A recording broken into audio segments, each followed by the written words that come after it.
A little bit louder than usual. Sorry about that. That was a little bit louder than usual. Good morning, everyone. I'd like to welcome all of you this morning.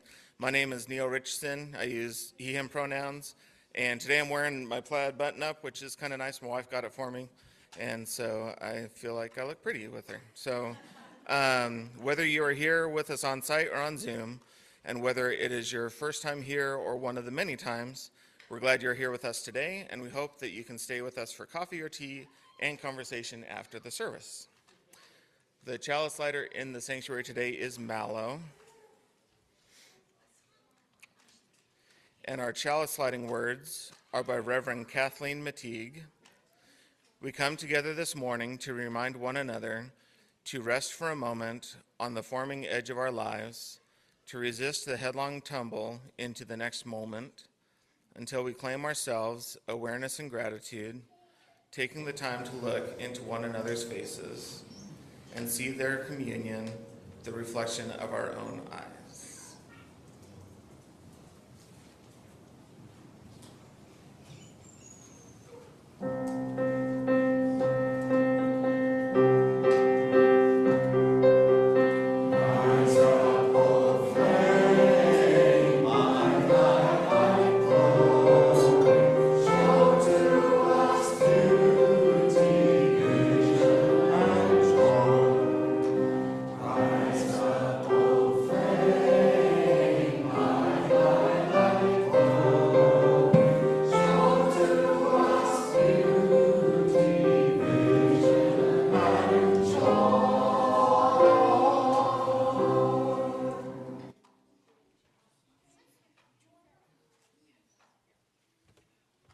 Good morning, everyone. My name is Colin Jensen. I use he/him pronouns. Today I'm wearing a purple shirt, and I help with our children's program here at First UU. As always, it is so nice to be with you. I get to read a story sometimes, and a big thanks to Jennifer Dunn for finding these stories for us. Today it's Lost and Found by Oliver Jeffers, and I'm excited about this one because it's all about how when somebody needs our help, it's not always easy to know what to do. And this story might give you some ideas. So here's Lost and Found by Oliver Jeffers. Once there was a boy who found a penguin at his door. The boy didn't know where it had come from, but it began to follow him everywhere. The penguin looked sad, and the boy thought it must be lost. So the boy decided to help the penguin find its way home. He checked at the Lost and Found office, but nobody was missing a penguin. He asked some birds if they knew where the penguin came from, but they ignored him. Birds are like that. The boy asked his duck, but the duck floated away. He didn't know either. That night, the boy couldn't sleep for disappointment. He wanted to help the penguin, but he wasn't sure how. The next morning, he discovered that penguins came from the South Pole. But how could he get there? He ran down to the harbor and asked a big ship to take them to the South Pole. But his voice was too small to be heard over the ship's horn. Together, the boy decided he and the penguin would row to the South Pole. So the boy took his rowboat and tested it for size and strength. He told stories to the penguin to help pass the time. They packed everything they would need and pushed the rowboat out to sea. Don't try this at home. They rowed south for many days and many nights. There was lots of time for stories, and the penguin listened to every one, so the boy would always tell another. They floated through good weather and bad when the waves were as big as mountains. Until finally they came to the South Pole. The boy was delighted, but the penguin said nothing. Suddenly, it looked sad again as the boy helped it out of the boat. Then the boy said goodbye and floated away. When he looked back, the penguin was still there, but it looked sadder than ever. It felt strange for the boy to be on his own. There was no point in telling stories now because there was no one to listen except the wind and the waves. Instead, he just thought. And the more he thought, the more he realized he had made a big mistake. The penguin hadn't been lost, it had just been lonely. Quickly, he turned the boat around and rowed back to the South Pole as fast as he could. At last, he reached the pole again, but where was the penguin? The boy searched and searched, but he was nowhere to be found. Sadly, the boy set off for home. But then the boy saw something in the water ahead of him. Closer and closer he got until he could see the penguin.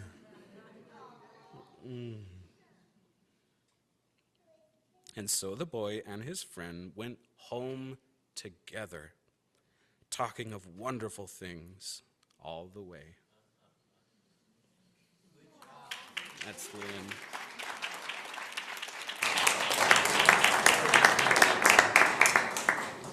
All right, if anyone would like to join us downstairs for a more interactive experience, you are welcome to. Kiddos, remember, as you take your little chalices with you, you take the love of this whole congregation with you.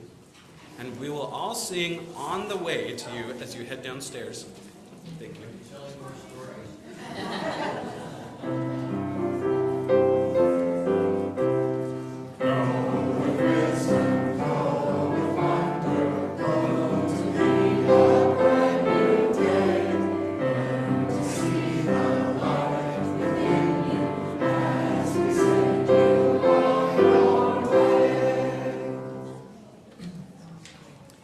The prelude is Morning Prayer by Peter Tchaikovsky, performed by Eva.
Good morning. My name is Laura Michael. Happy to join in the service leading today in my favorite flowered jeans and my warm, sunny t-shirt.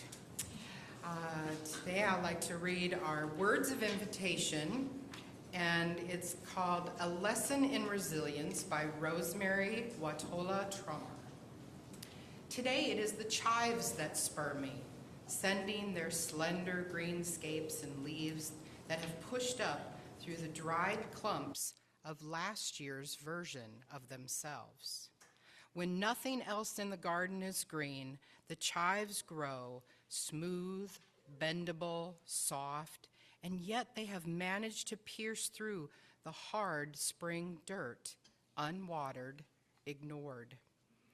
They come in the aftermath of cold and dark, they come, and something green in me responds, pungent and powerful, eager, ready to flourish, ready to meet the world. though the cold is far from over. What is it in us that longs to grow through the previous dried up versions of ourselves? It rises, yes, like tiny spears, unstoppable, bent on thriving, daring us to be that resilient, that willing, that green.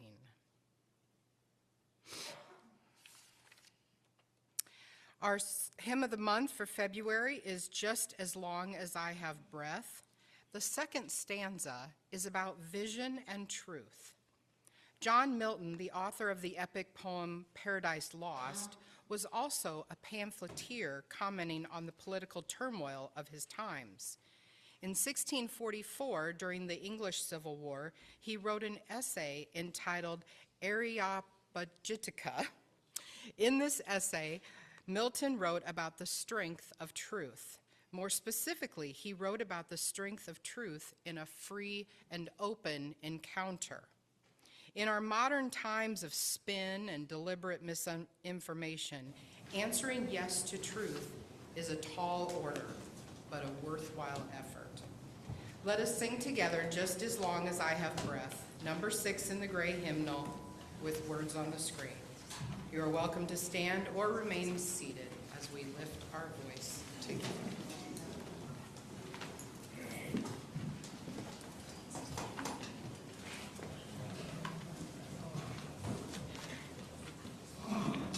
Thank you, Michelle. We forgot to pass out hymnals this morning, sorry.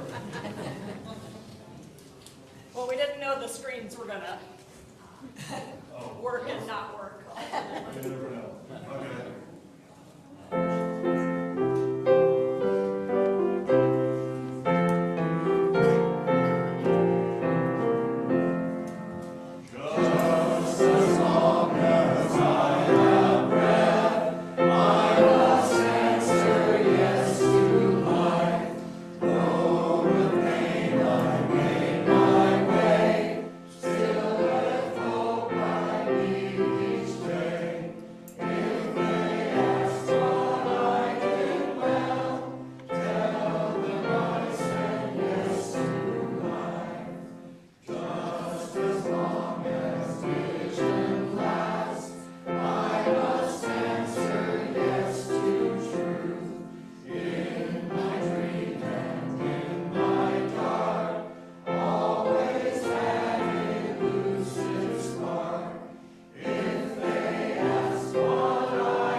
Good morning, everyone.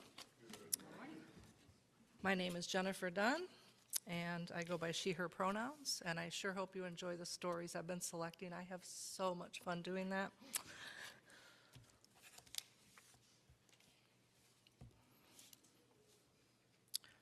As a community, we share joys and concerns to keep connected. Slips of paper are available at the greeters table for those in the sanctuary to use for their joys and concerns.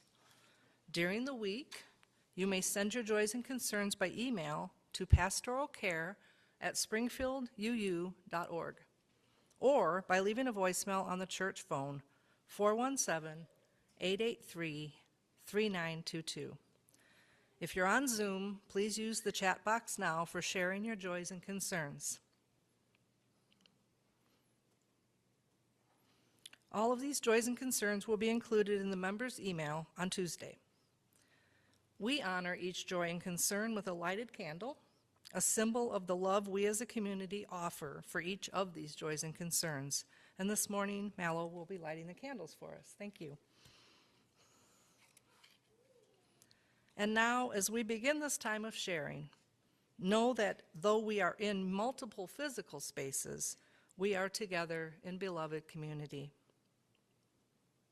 To begin, we hold in love all of us, those present and those absent. We light a candle for our church community.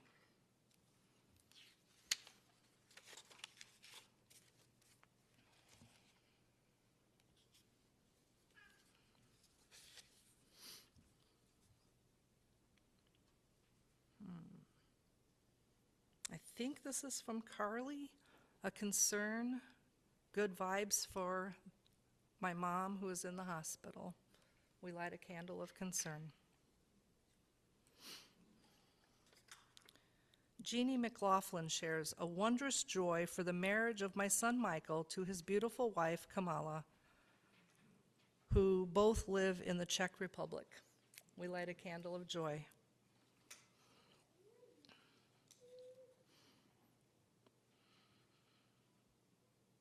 Please say a prayer for Catherine Wilson, my niece, who is scheduled to give birth to her fourth child this month in a complicated pregnancy. Doesn't say who that's from. We light a candle of concern and joy for new life. A joy from Mike Bramer. Margaret and I are going to Florida to celebrate the marriage of our grandson to a wonderful young woman. He is a fortunate young man. We light a candle of joy. Let me check the check box. And there is nothing there. Okay. We honor the complex and heartbreaking struggles of our world, and we light a candle for all who are impacted. In closing, for those joys and concerns that remain unspoken in our hearts, we light a candle. May we hold each of these joys and concerns in our hearts and minds. May our community of love ease sorrow and boost celebration. Let us now join together in 1 minute of shared silence, followed by Spirit of Life.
name is Eni Giesbrecht, and I use he, him pronouns. Today I'm wearing blue jeans and a gray sweatshirt.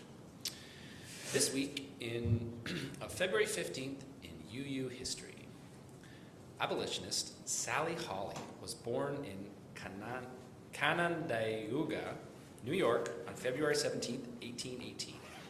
She attended Oberlin College and found herself defending her religious views as the only Unitarian there. At Oberlin, she met Caroline Putnam, who became her lifelong friend and partner. She worked for the American Anti-Slavery Society and fought for voting rights for freed slaves after the Emancipation Proclamation. With Putnam, she worked to teach black students in Lotusburg, Virginia. The school became known as the Hawley School. Hawley and Putnam built a new school and hired 2 black women as assistant teachers. Hawley died at the age of 75 in January of 1893. Now for the offering. Every week in our church, we take up an offering. It's good to remind ourselves from time to time that the offering is symbolic as well as practical. We know that it is through pledges that we build our budget and fund our yearly programs and ministries of worship and religious education, pay our staff and professional religious teachers, and finance the comfort and beauty of our buildings. And we know that we could easily submit those pledge checks to the church at any convenient time. But we pass the plate during our worship service to make a community expression of thanks for the blessing of abundance, to visibly bring in the harvest at this most cherished hour of the week. Our offering says that the act of giving is as essential to our spiritual well-being as anything else we do here on Sunday mornings. The morning offering will now be given and received in the spirit of grateful fellowship. If electronic giving is preferred method, or if you're on Zoom, virtually giving options are available via our website, springfielduu.org. The offertory is "Oh My Love's Like a Red, Red Rose," with words by Robert Burns and music by Renee Clausen, performed by the choir.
Good morning.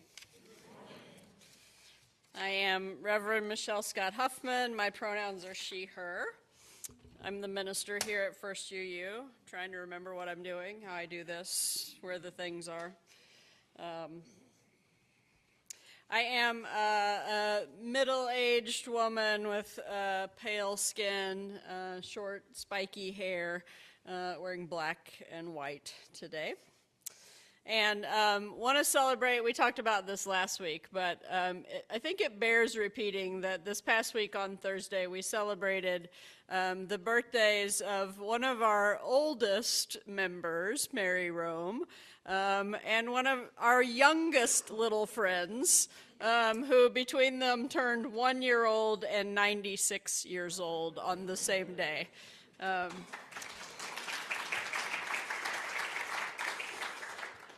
So that was a joy that I got to remember throughout the week and wanted to share again with you all. Between life and death, there is a library, and within that library, the shelves go on forever. Every book provides a chance to try another life you could have lived, to see how things would be if you had made other choices. Would you have done anything different if you had the chance to undo your regrets? That quote is from a character named Mrs. Elm in a book called The Midnight Library. The story follows Nora Seed, a woman who, overwhelmed by a sense of failure and a book of regrets that chronicles every mistake she believes she has made, she wonders if she wants to go on living. She finds herself in a liminal space, a library, where each book on the shelf represents a different version of her life based on choices she didn't make.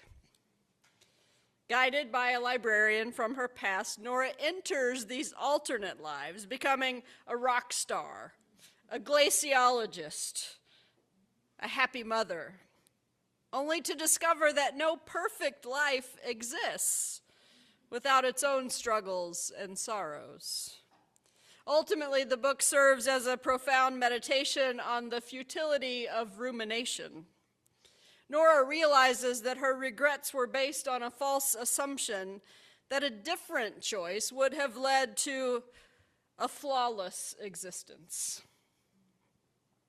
She learns that resilience is found not in undoing the past, but in embracing the groundlessness of the present and the infinite potential of the life she is currently living. But you and I are not Nora. And maybe we're still on the path to learning that lesson. We're not yet so comfortable with the groundlessness of the present, and we carry our own book of regrets, replaying the things we said, or perhaps more often, and the later we get in life, the things we didn't say. A couple weeks ago, we talked about Pema Chodron, who, upon hearing that her husband wanted a divorce, didn't immediately find profound stillness. Instead, she picked up a rock and threw it at his head. There's something deeply hopeful in that rock. It reminds us that when things fall apart, the process of coming back isn't clean. It isn't a neat spiritual bypass. Sometimes, before we can let go of regret, we have to acknowledge the anger and the shock of the life we thought we were supposed to have. Last week, we challenged the idea of resilience as a rubber band that just snaps back. Remembering that if we treat our lives like that rubber band, then regret becomes a sign of failure. We think, if I were truly resilient, I wouldn't still be mourning that missed opportunity. I wouldn't still be aching over that conversation from 10 years ago. But as we explored true resilience, we landed on the idea of transformation. that we are changed by the things that happen to us. We are changed by the experiences that we have. And when we try to suppress our regrets, we're like that person I talked about last week holding down the beach ball under the water, trying to make it stay there. Exhausting ourselves, narrowing our focus, draining the energy that we need for the life that is happening right now, right in front of us. Today we're talking about regret. And the interesting thing about regret is that it both contributes to resilience and can keep us from resilience, depending on what we do with it. The researcher Dan Pink suggests that if we look closely at our book of regrets, we find a map of our values. His World Regret Survey found that while we might fret over action regrets in the short term, the things that we did or said, it's the inaction regrets that haunt us over the long haul. We suffer, he says, from failures of boldness. We regret the if-onlys. If only I had taken that risk. If only I had been kinder. If only I had spoken up. Interestingly, science is beginning to show us that it's not just a philosophical struggle, it's a biological struggle. A recent study published in Science Advances looked at how mice process these same two types of regret. The researchers found that resilience isn't actually the absence of regret. In fact, the stress-resilient mice were highly sensitive to what they call type 2 regret, the regret of bad action. When they made a mistake and stayed too long at a bad restaurant, it's fascinating, the study that they did with these mice called Restaurant Row, where they had particular kinds of foods for the mice to eat and different waiting periods, and the mice would make a choice that they regretted, and then later they would adjust their choices to get what they wanted or get it when they wanted. So the stress-resilient mice were highly sensitive to type 2 regret, the regret of bad action. But they felt that regret, and they learned from it, and they moved on. The stress-susceptible mice, the ones who struggled to bounce back, were haunted by type 1 regret, the regret of the missed opportunity. They were obsessed with the high-value offer they had passed up earlier. They stayed stuck in the what-ifs of the road not taken.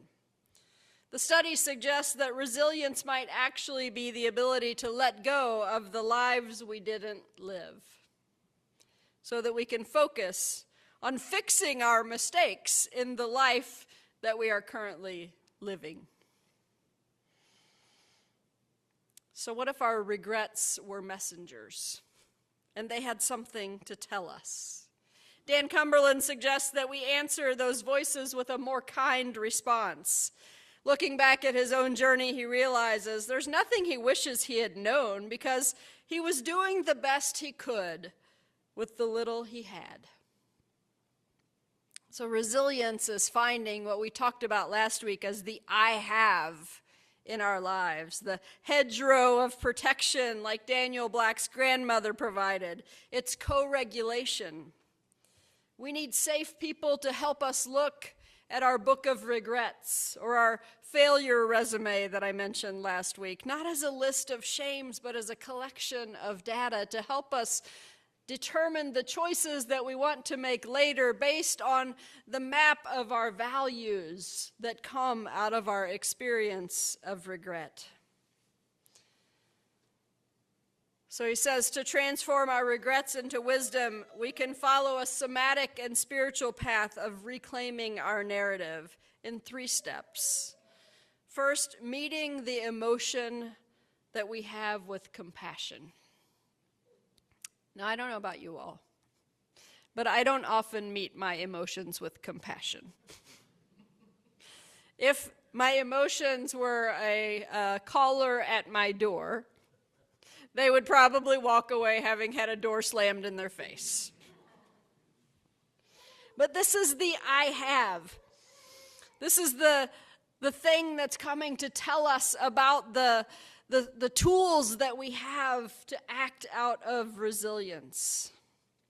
We offer ourselves presence. We acknowledge that the if-only loops are just tantrums of fear. We breathe in the dark. We breathe out the light, remembering that at this very moment, someone else in the world is feeling this exact same disappointment. We are not alone in our failures of boldness. So we meet our regret with compassion, and then we listen to it with curiosity. We move from the modulated state of panic into a restorative state, asking, what does this regret tell me about who I am now? If I regret not being kind, it's because I am a person who values kindness. If I regret not taking a risk, it's because I'm a person who still has dreams waiting to be birthed. And so we look at the wrong choices, the bad choices, the unfortunate choices, whatever we want to call them, of our path, and see that we can make new choices going forward, because it is our values that are calling us into conflict with that choice that we made before.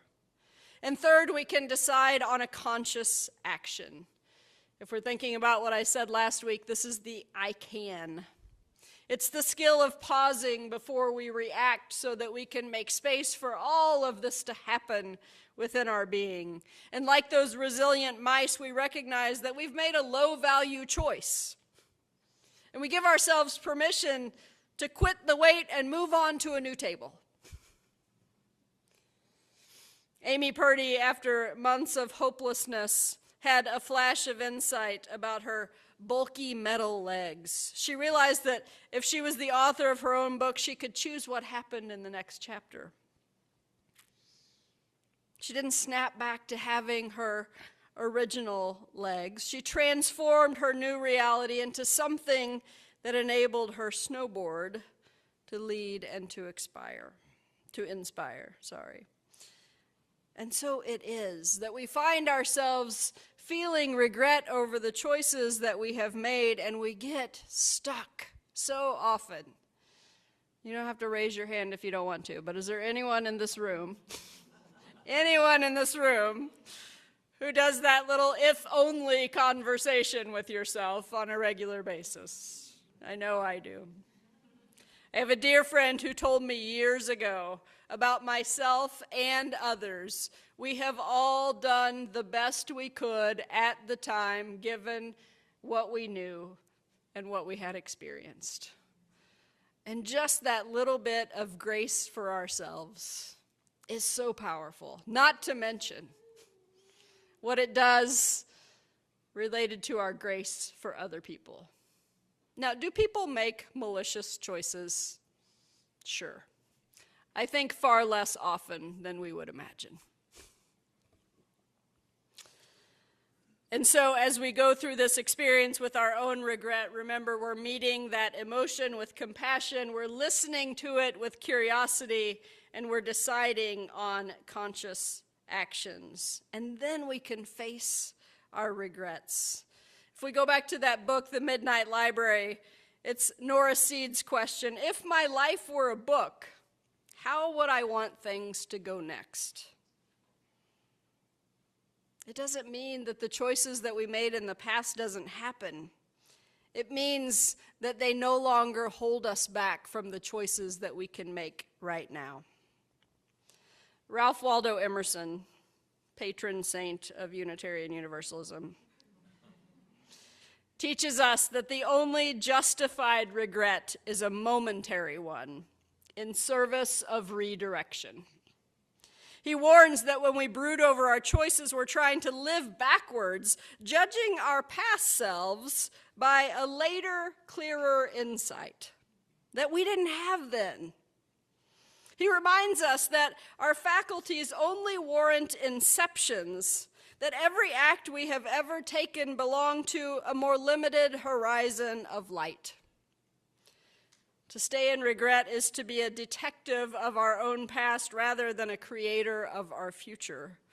Emerson urges us to move from tea table repentance, he says, which is seeking sympathy for our failures, toward a magnificent reliance on the strength of our higher minds.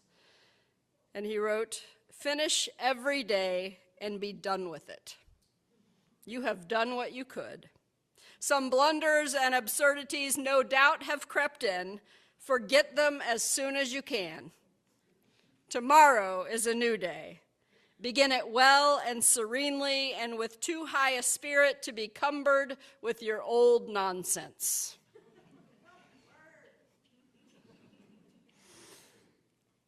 May we follow that advice. May we walk each other home, leaving the heavy books of regret on the shelves in the library behind us. And may our experience of regret feed only into our capacity for resilience. May it be so. Blessed be, and amen. Oh my goodness. I should read the script before I get up here. The interlude is some words that I can't pronounce. Plaisir d'amore. With music by Giovanni Martini, arranged by Henry Levine, and performed by Eva, which I can say.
Thank you, Eva.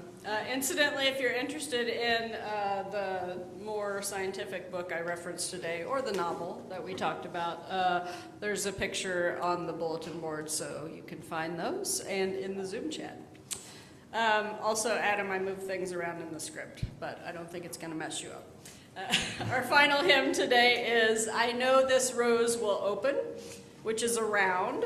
The words and tune were created by a UU minister, the Reverend Mary E. Grajolia, while she was serving in the Southwest UU congregation in Strongsville, Ohio. It's number 396 in the gray hymnal, and the words will be on the screens, assuming that they don't black out.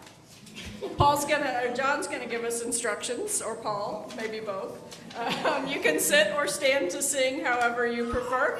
And if you're standing, go ahead and remain standing as we close our service. If you have a book, I recommend it because the parts come in suddenly. We're going to do this in 3 parts. First part will be there. Second part will be there. Third part over here.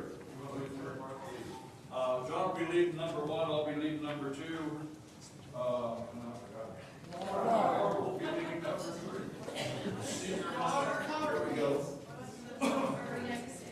We're going to do it through all the way through once, so we're going to sing it 3 times. I know this rose will open. I know my fear will burn away. I know my soul will unfurl its wings. I know this rose will open.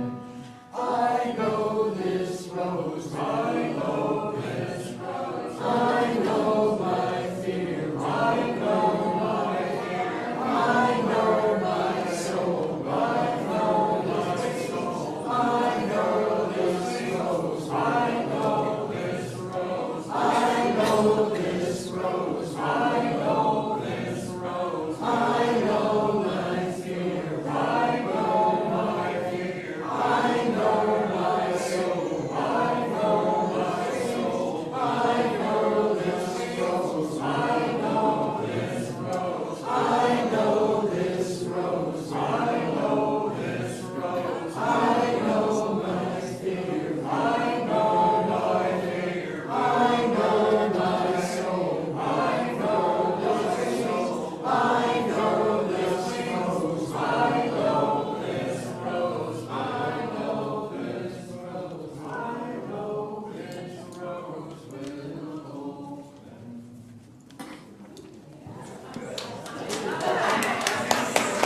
Good job, you all.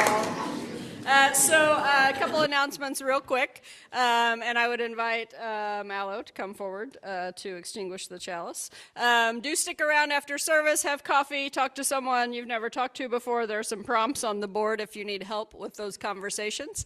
If you are considering membership at First UU or are just interested in learning some new things about Unitarian Universalism, the Pathways to Membership conversation will be happening downstairs after the service is over. And the circle dinners that we have on occasion could use some more hosts. So if you would like to open your home to maybe 6 to 8 folks to come over and get to know each other, we're looking for hosts for the March circle dinners. And I think that's all the things. Our closing words come from Reverend Michelle Collins, who writes, "The flame is gone, but its heat lingers. Carry that warmth into the uncertain hours ahead, soft, persistent, alive beneath whatever the world may bring." And as Mallow extinguishes our chalice, let's share our unison sending words. Our service here is ending. Our service to the world begins anew. Go in peace, friends.